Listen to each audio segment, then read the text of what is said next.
그림 한 장으로 보는 최신 IT 트렌드에 대해서 알아보도록 하겠습니다. 자, 현실 세계를 데이터로 파악하여 현실 세계와 IT가 하나가 되는 사회를 실현한다. 이런 취지로 볼 수 있겠네요. 사물이 직접 인터넷과 연결되어 사물과 사물 또는 사물과 클라우드, 나아가서 사물과 사람이 데이터를 주고받는 IoT, 즉 인터넷 오브 띵, 즉 사물 인터넷이 다양한 곳에서 사용되고 있습니다. 사물은 우리가 일상생활이나 사회활동에서 하는 다양한 활동이나 사물 주변의 환경 변화를 센서로 파악해가지고 그것을 디지털 데이터로 해서 인터넷을 통해 송출하게 됩니다.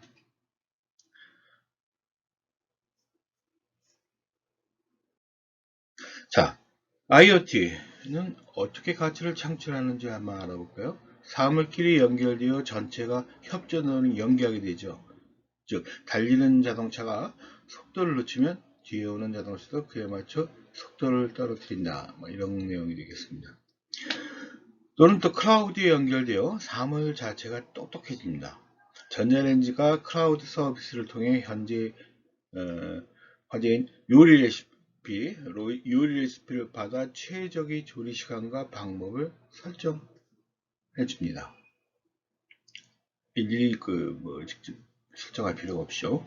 그리고 사물이 실시간으로 연결되어 지금의 사실을 가르쳐 줍니다. 지금 현재 상태, 즉 항공기 제트 엔진의 가동 상황을 실시간으로 파악하여 고장이나 불량을 바로 알 수 있도록 조종사에게 직접 알려주죠.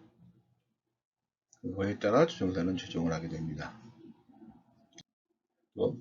자, IoT 정의에 대해서 한번 살펴볼까요? 첫 번째, 현실 세계의 사건을 디지털 데이터로 변환하여 인터넷으로 보내는 기기나 장치이다 라고 이제 정의를 하고 있습니다. 사물에 내장된 센서가 사물 자체나 그 주변의 상태의 변화를 읽어 네트워크로 보내주는 기술. 이 기술이 내장된 기기 또는 이를 실행하기 위한 통신이나 데이터 관리 서비스를 말한다 라고 합니다. 그리고 두 번째, 현실 세계를 디지털 데이터로 파악하여 아날로그 환경인 현실 세계를 움직이는 장치. 현실 세계의 데이터를 사이버 세계의 기계 학습으로 분석하여 최적의 해를 구하고 이것을 사용하여 기기를 제어하고 사람에게 조건을 주어 현실 세계를 움직이고 그 움직임을 다시 센서로 읽어내어 인터넷으로 보내는 이러한 구조로 되어 있죠. IoT가 불러일으킨 패러다임의 전환에 대해서 한번 살펴보면 사이버 피지컬 시스템이라는 것이 있습니다. 즉 사이버 피지컬 시스템 사회의 실현이다라는 건데, 현실 세계의 다양한 사건을 세세하게 실시간으로 디지털 데이터로 받고 다음과 같은 일을 하도록 하는데, 즉 과거의 사실로부터 그 원인이나 인과관계를 발견하고 현재의 사실로부터 최적의 해답을 찾아 과거와 현재의 사실을 분석하여 미래의 사건에 대한 높은 정확도로 예측을 할 수 있게 한다라는 거죠. 예측만 되면 그에 대해서 반응을 할 수 있는 거죠. 두 번째로 사물의 가치 본질이 하드웨어 소프트웨어로 전환시켜야 되는데, 사물을 인터넷에 연결시키고 클라우드와 일체화시킵니다. 이렇게 함으로써 사물 단독으로는 불가능했던 가치를 만들어낼 수 있다는 거죠. 자, 왜 IT 기업이 전기자동차 개발에 참여하고 있는가라고 한번 그것에 대해서 의문을 가지고 계시지 않으셨습니까? 그 이유는 전기자동차는 엔진 자동차에 비해 부품의 수가 적어요. 구조가 복잡한 기계 부품에서 단순한 전자 부품 중심으로 종류가 바뀌게 되죠. 따라서 기계 가공이나 조립 노하우가 없는 벤처 기업도 쉽게 전기자동차의 개발에 참여할 수 있게 된다는 것이죠. 또한 전기자동차는 기능이나 성능을 구현하는 데 있어 엔진 자동차보다 소프트웨어에 의존하는 비율이 높아집니다. 따라서 소프트웨어 개발력이 경쟁력이 되죠. 따라서 IT 기업은 전기자동차 개발에 참여할 수 있게 되었다라는 겁니다. 자, IoT의 네 가지 기능과 역할을 한번 살펴보면 첫째는 감시입니다. 멀리 떨어진 곳에서 사물이나 그 주변의 상태와 변화를 감시하여 마케팅이나 제품의 설계를 위해 데이터를 수집하는 데 도움을 주죠. 두 번째, 제어입니다. 탑재된 소프트웨어를 통해 원격으로 기기를 제어할 수 있죠. 세 번째, 최적화예요. 감시와 제어 기능을 조합하여 사물의 상태와 움직임을 최적으로 유지할 수 있도록 하게 됩니다. 네 번째로 자율화죠. 사물 자신과 주위의 상황이나 변화를 계속 감시하여 그때그때 최적의 상태를 판단하여 사물을 자동적으로 제어할 수 있다는 거죠.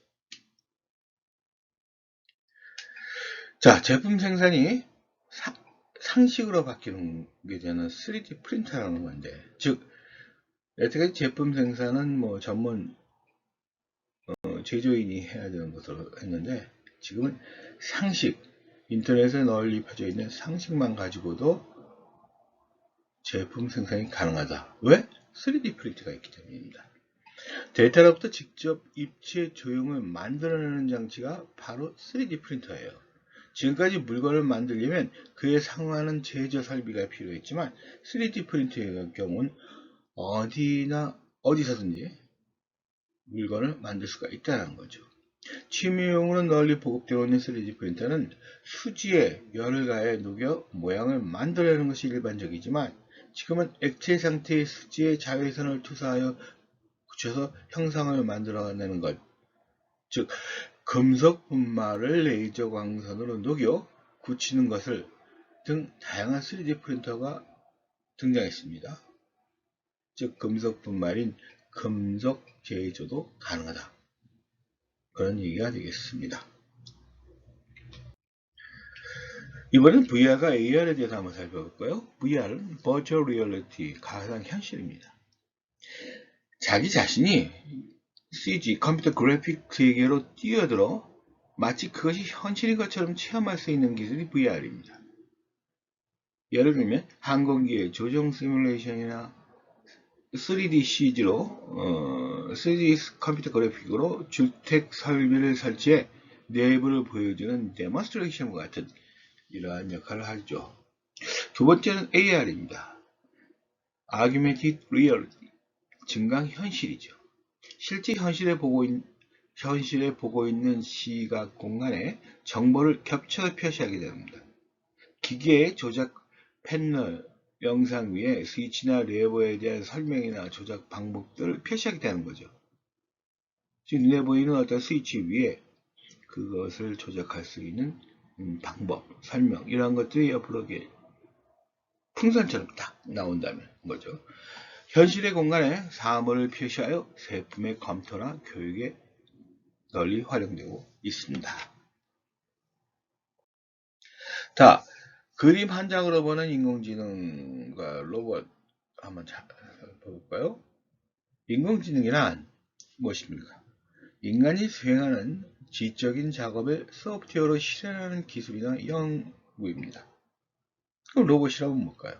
로봇은 다양한 용도로 사용되어 왔는데 공장의 제품 생산에서 또 사용되고 사용되고 있는 산업용 로봇이나 창고에서 물자를 이송하는 운송 로봇 등이 주로 많이 활용되고 있죠. 그 외에 이제 요즘에는 뭐 챗봇이나 뭐 이런 것처럼 비서 역할을 하거나 아니면 음식 그 조리를 하는데 그 도우미 채 썰기 뭐 하기 뭐 이런 것들 대신해주는 뭐 조리 도우미 뭐 이런 것들이 뭐 여러 가지 있습니다. 자, 인공지능과 로봇이 실현하고자 하는 것은 무엇일까요? 우선 사람밖에 못하는 일을 대체하여 사람의 작업을 효율화시키는 것입니다. 사람밖에 못했던 일 중에 일부를 기계가 대체한다면 사람은 그보다 더 다른 창조적인 일에 몰입할 수가 있죠. 사람은 할 수 없었던 일을 실현하고 사람의 능력을 확장시킬 수 있습니다. 뭐 원자로 청소를 하든가, 뭐 아니면 용광로에다 샘물을 붓거나 뭐 붓는다는 거, 굳힌다든가 막 이런 일들. 사람의 능력이 사람이 할 수 없었던 이런 것들을 할 수 있게 하여 사람의 능력을 근데 그것은 사람의 능력을 확장시킨다는 범주에 들어가는 겁니다. 사람은 평생 걸려도 다 읽지 못하는 방대한 학설문이나 법률 문서를 읽고 분석하여 최적의 해석과 판단 기준을 제시할 수 있는 거죠. 법률가들한테 아주 유용한 기능이죠. 범죄의 발생 현장이나 내용을 예측하고 지정된 지역의 순찰을 강화함으로써 검거율을 높이고 범죄 발생률을 줄일 수가 있다. 감시, 카메라 이런 것들을 활용한 이러한 방법들이 있습니다. 장애인이나 고령자의 권력이나 인지 능력을 로봇과 함께 보완하여 일상생활을 쾌적하게 만들 수가 있다는 거죠. 착용용 로봇 이런 것들이 있겠네요. 착용되어 있는 로봇도 사람이 인지하지 못하더라도 그 착용용 로봇이 가지고 있는 그런 인지 능력을 가지고 상황을 인지하여 그에 적절하게 대응을 할 수 있게끔 만드는 이런 로봇도 있을 수가 있어요. 언어가 다른 사람끼리 실시간으로 대화하고 의사소통을 합니다. 즉 동시통역 로봇 같은 경우 내가 우리의 나라의 말로 하면 다른 나라의 말로 상대방에게 전달할 수 있다는 이러한 내용이 되겠네. 자, 약한 AI와 강한 AI가 있습니다. 약한 AI는 미리 룰을 많이 마련해두는 룰 베이스로 시작하는 건데요. 세상의 모든 것을 룰로 만드는데 한계가 있어 이것을 기계학습으로 전환을 하고 있습니다. 강한 AI는 사람의 뇌구조를 모방하여 기계에게 인간과 똑같은 지능을 가지게 하려는 것입니다. 이를 사용하여 사람이 룰을 가르칠 필요가 없으며 대량의 데이터로부터 규칙과 관계를 찾아내어 인식이나 분류와 같은 지적 처리를 구현할 수 있도록 한다. 이것이 강한 AI가 되겠습니다. 자동화에서 자율화로 진화되고 있습니다. IT 프로그램대로 처리를 실행하는 자동화에 여태까지 힘써왔지만 지금은 인공지능의 진화와 더불어 스스로 학습하여 룰을 만들고 상황을 파악하고 가설을 검증하고 최적의 방법을 스스로 선택하여 실행할 수 있는 즉 자율화를 실현하는 데 힘쓰고 있습니다. 운전자 없이도 운전해주는 자동차 이런 얘기죠. 그리고 배달처를 지정하여 화물을 배달해주는 무인항공기 그리고 기본적인 작업 절차를 가르치면 스스로 시행착오를 반복하여 작업의 효율을 높이는 산업용 로봇 같은 것들이 바로 자율화의 시범적 모습이 될 수가 있습니다. 자, 이번엔 자율주행 자동차인데요. 사람이 운전 조작을 하지 않아도 자동으로 주행할 수 있는 자동차를 자율주행차라고 합니다. 또 다른 말은 로봇카 또는 UGV라고도 하죠. 차에 탑재된 센서가 주위의 상황을 읽어내어 인공지능 기술을 이용하여 안정성을 스스로 판단하여 주행을 하는 것입니다. 효과는 교통사고를 줄일 수 있다. 정체를 해소한다. 노동인구가 감소하는 가운데 운송력을 확보하여 경제의 규모를 유지할 수 있다라는 이러한 장점이 있습니다. 자, 인공지능으로 직업이 변화하고 있습니다. 한국 노동인구의 47%가 인공지능과 로봇으로 대체 가능하다고 합니다. 예술, 역사, 고고학, 철학, 신학 등 추상적인 개념을 정리하여 창출하기 위한 지식이 요구되는 직업, 다른 사람과의 협조나 이해, 설득, 교섭 혹은 서비스 지향성이 요구되는 직업은 인공지능으로 대체가 되기 어렵지만 한편 반드시 특별한 지식이나 스킬이 요구되지 않는 직업에 대해 데이터 분석이나 질서 있고 체계적인 조작이 요구되는 작업의 경우에는 인공지능으로 바로 대체될 수가 있습니다. 실질적으로 보면 좀 창조적인 일이라든가 어떤 사람의 감성이라든가 이러한 것들, 감정 이런 것과 관련된 이러한 일들은 인공지능이 대체하기가 어렵지만 그 외의 것들은 전부 다 대체될 수가 있다는 거죠. 자, 그림 한 장으로 보면 컴퓨팅, 데이터와 프로그램을 구름 속에 갖다 놓고 필요하면 브라우저나 인터넷을 통해서 액세스하게 되죠. PC나 아니면 맥이나 아니면 휴대전화, 스마트폰, 지금 수중에 어떤 단말기든 사용할 수 있고 데이터와 데이터 간의 처리, 기타 모든 것을 모두 서버에서 일단 처리를 시키고 그 결과만 받아 사람이 효율적으로 사용할 수 있게 한다는 거죠. 그래서 이런 클라우드 컴퓨팅에서는 첫 번째 알아봐야 될 게 애플리케이션입니다. 업무의 효율화와 편의성을 높이기 위해 만든 업무 계획 소프트웨어. 두 번째는 플랫폼이에요. 다양한 애플리케이션을 공동으로 사용할 수 있는 데이터를 관리하기 위한 장치나 가동 상황의 감시, 안전 가동을 유지하기 위한 소프트웨어, 그것을 사용한 애플리케이션을 쉽게 개발할 수 있는 툴이 바로 플랫폼이 되죠. 그 다음에 인프라스트럭처가 있는데 업무를 처리하기 위한 실제 하드웨어, 즉 계산 장치가 있습니다. 인프라스트럭처 이렇게 구성이 되죠. 자, 클라우드에서 중요한 특징이 있는데 첫 번째는 온디맨드 셀프 서비스입니다. 사용자가 웹화면에서 시스템의 조달이나 각종 설정을 하면 자동으로 실행해 준다는 거고요. 두 번째, 폭넓은 네트워크 액세스입니다. PC뿐만 아니라 다양한 디바이스에서 이용이 가능하죠.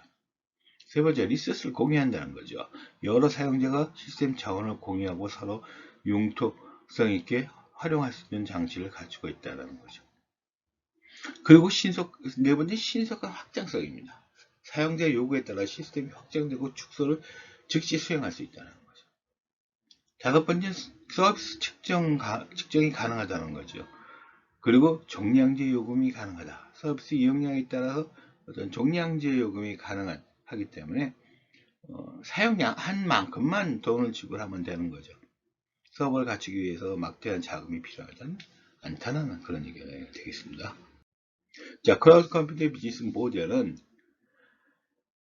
시스템 자원의 공동구매와 서비스화로 이루어지게 되는데, 시스템 자원의 공동구매는 한 회사 또는 하나의 조직에서 시스템 자원을 조달하는 것이 아니라 공동으로 대량 구매하여 조달 비용을 낮춤과 동시에 공동 이용함으로써 설비와 운영의 관리 비용을 줄이고 또 사용 효율을 높이겠다라는 얘기입니다.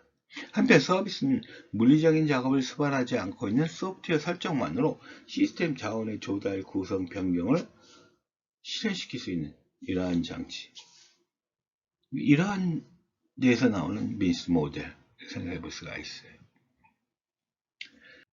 자, 이번엔 모바일과 웨어러블입니다. 사람의 행동이나 몸의 상태를 데이터로 취득하는 IoT 디바이스를 통해서 이루어지는데요. 최근 몇 년간 PC의 출하수는 감소하고 스마트폰이나 태블릿과 같은 모바일 디바이스가 추가로 증가하고 있는 추세입니다. 거기에 시계나 안경 형태로 신체에 밀착시켜 사용하는 웨어러블 디바이스도 많이 등장하고 있죠. 과거에 비해 지금의 모바일이나 웨어러블은 센서와 GPS 강력한 프로세스를 내장하고 있으며 인터넷을 통해 클라우드와 하나가 되어 있기 때문에 아주 다양한 기능, 다양한 역할을 수행하고 있습니다. PC와 모바일 디바이스는 세 가지 큰 차이가 있는데요.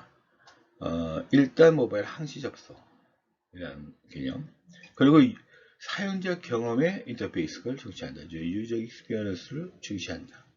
그리고 클라우드가 전제된다는 거예요. 모바일은 클라우드와 하나가 되어 다양한 기능을 실현합니다. 모바일의 작은 디바이스 능력은 훨씬 뛰어난 기능이나 서비스를 실현하게 됩니다. 작은 기능으로. 복잡한 조작이나 큰 화면을 필요로 하는 업무에는 PC가 편리하지만 인터넷을 검색하거나 열람하거나 메일을 보는 등 비교적 간단한 조작의 경우 모바일로 충분합니다. 게다가 항시 접속이나 UX 중시 사용자 인터페이스, 사용자 경험 인터페이스를 통해서 이러한 편리함으로 사용자가 대폭 늘어나고 있고, 지금은 PC 같은 숫자는 많이 줄어들고 있죠. 현재는 PC와 모바일 디바이스가 거의 동등한 성능을 혹은 더 높은 성능을 나타내기도 하고 있습니다. 자, 이와 같이 최신 IT 트렌드에 대해서 알아보았습니다.